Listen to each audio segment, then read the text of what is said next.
Buenas tardes, mi nombre es Nancy Rojas, soy estudiante de Comunicación Social segundo semestre. Hoy para la clase de Historia vamos a ver la Guerra Fría. Lo primero que vamos a tratar es el enfrentamiento de los bloques. Terminada la Segunda Guerra Mundial por la victoria de los aliados liderados por Estados Unidos y Unión Soviética, se creía que se llegaba a tiempos de paz y colaboración entre las naciones. Sin embargo, estas dos enfrascaron una pugna por el control del mundo.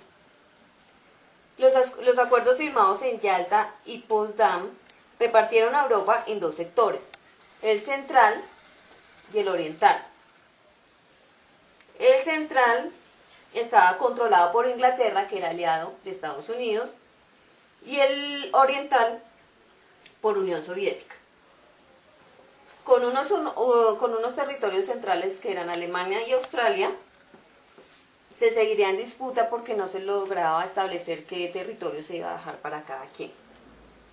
Estados Unidos continuaría con un control militar y diplomático en los asuntos europeos de Medio Oriente, antes controlados por Inglaterra, que en estos momentos se encontraba en decadencia. Este control militar, diplomático y económico de Europa Occidental por Estados Unidos se dio por la necesidad de reconstruir a Europa de la guerra. Estados Unidos ideó un plan llamado el Plan Marshall, que era para reconstruir a Europa con la utilización de la industria norteamericana. Sin embargo, a raíz de esta reconstrucción, Europa quedó sometida a los designios de los norteamericanos, traducido en la creación de la OTAN, Organización del Tratado del Atlántico Norte, creada con fines militares revestidos de cooperación política y económica de países como Canadá, Francia, Dinamarca, Bélgica, Gran Bretaña, Italia, Islandia, Noruega, Luxemburgo, Portugal, Holanda, Grecia y Estados Unidos. En el mapa los podemos ver en la parte azul oscura. Son estos países. Aquí vendría Inglaterra, vendría acá Italia, Francia, toda esta parte de acá, toda la parte que está en azul, fueron los que firmaron ahí como ese convenio de la OTAN. Y Unión Soviética siguió con los mismos pasos establecidos, pero se llamó el Pacto de Varsovia.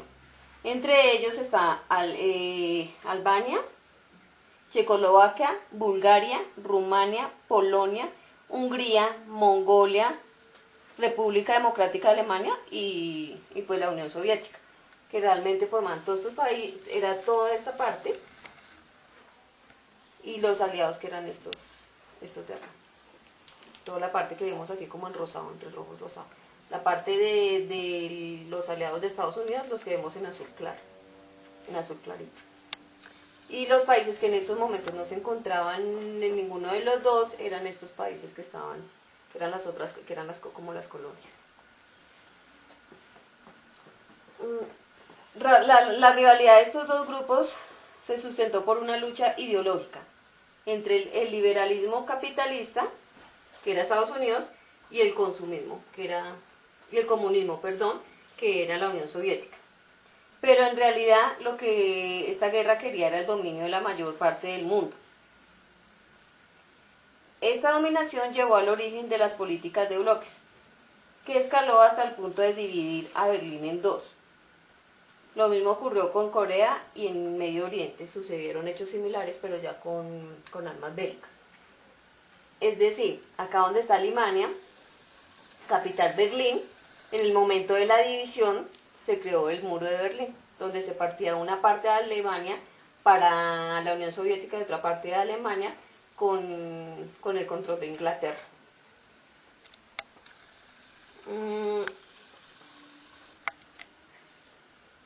La otra parte que les decía era la de Corea, que también hubo la división.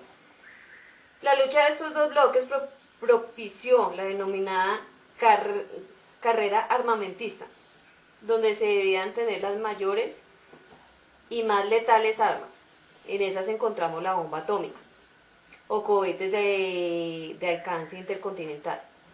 y esto supuso el llamado equilibrio del terror, que consistía en que cualquier error en su uso supondría un desastre mundial.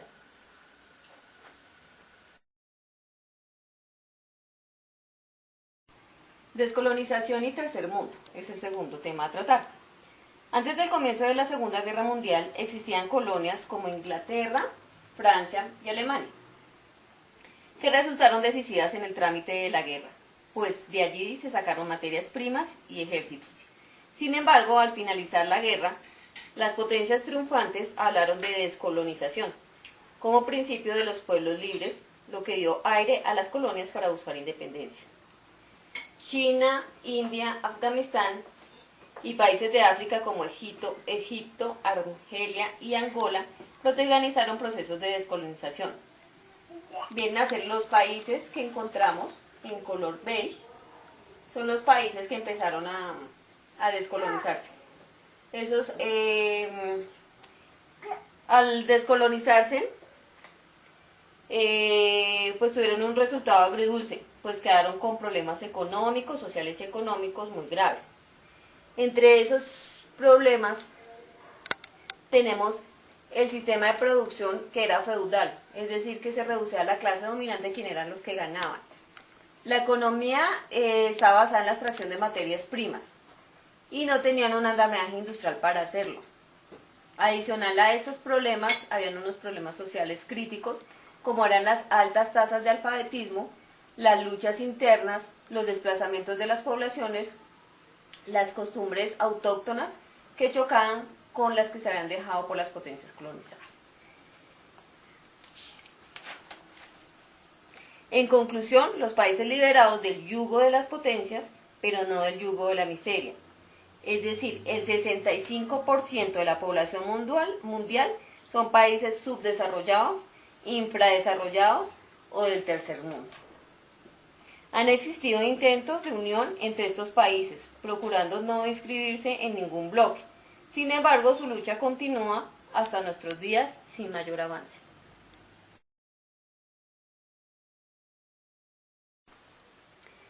Bueno, el tercer punto a tratar son los países del tercer mundo en la década de los 80.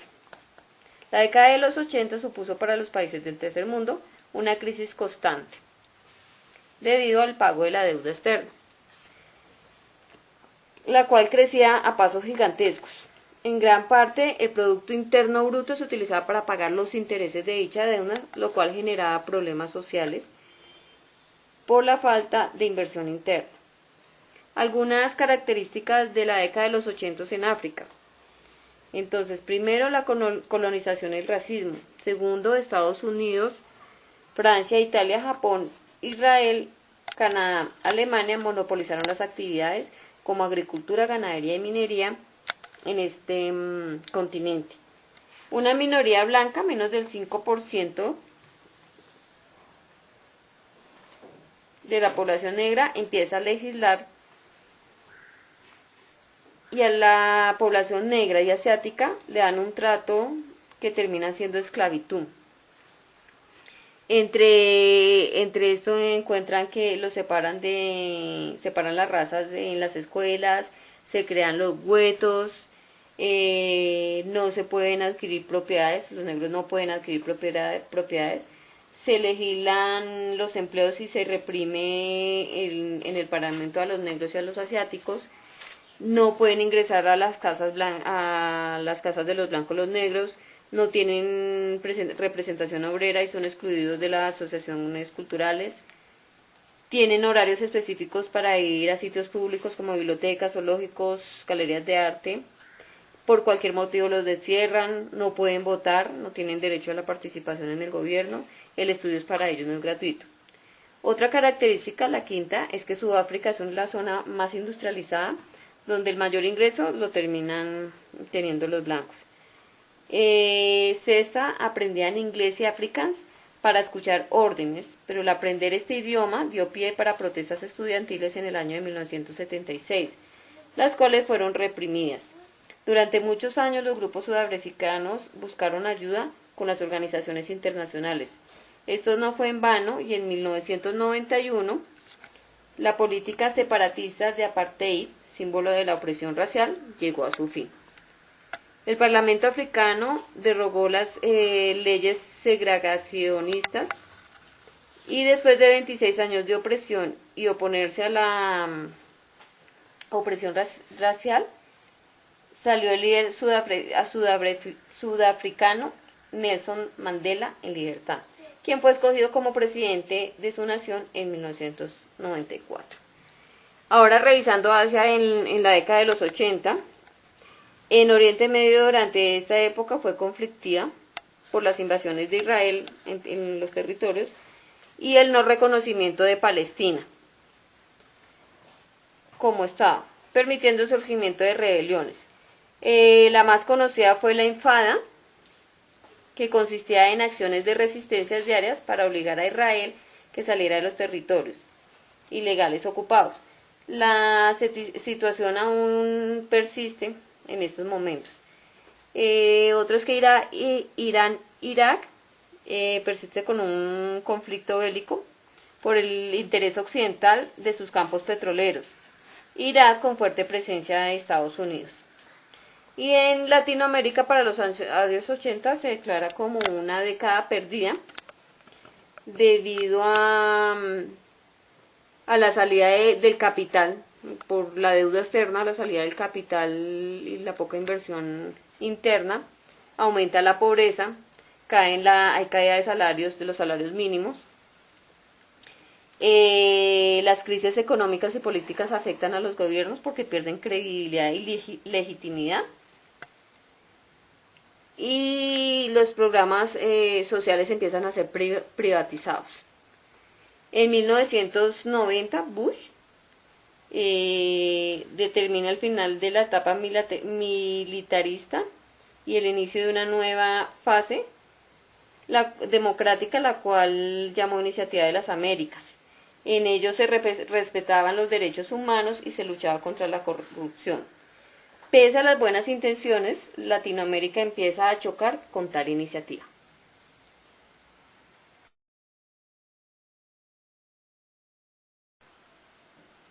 De conclusión, con respecto a mi carrera que es comunicación social, voy a hacer dos aportes.